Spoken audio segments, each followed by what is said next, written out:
Сұрағым министрге.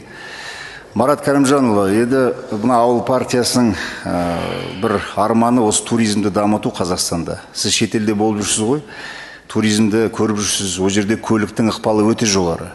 Екі қабатты автобустар жүреді, комфорт таксилері бар. Еді біздің Қазақстанға қарасаңыз, автобустардың көбісінің тозығы жеткен. Мына Астана қаласы маңындағы базардағы автобустардың өзін қарасаңыз, содан түсінуге болады.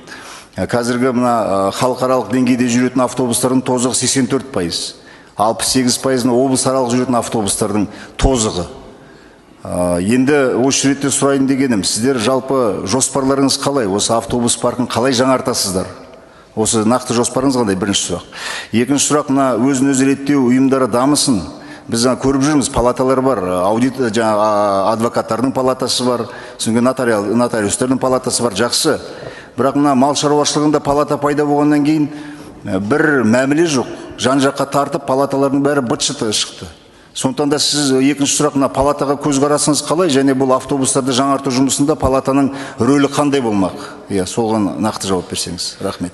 Рахмет көп. Бірінші сұрағыңыз бойынша, жалпы естеріңізде болса, осы жасыл даму арқылы былтыр үлкен 2 жыл бұрын үлкен бағдарлама басталды, және соның шеңберінде 3000-ға жуық автобус, қалалық авто қатынастардың арасында 3000-ға жуық автобус жаңартылды.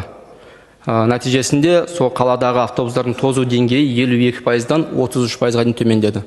Енді біз ары қарай қалай жаңартпақшымыз?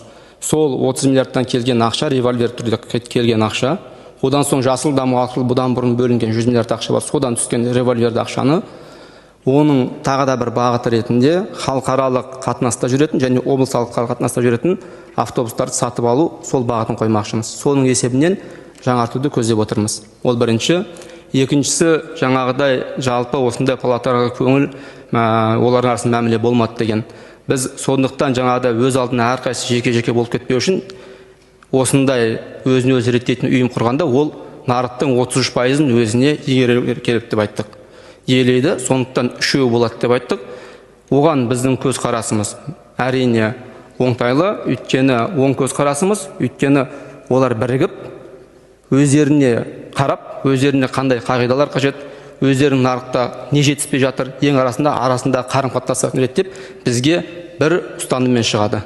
Қайта ол біздің де жұмыс жеңілдетеді, әрі қарай ең бастысы сол нарықтағы түрлі мүдделі экономикалық қатысушылардың бір-бірін бір үстелге отырғызып мәмілеге келуіне мүмкіндік береді деп есептейміз.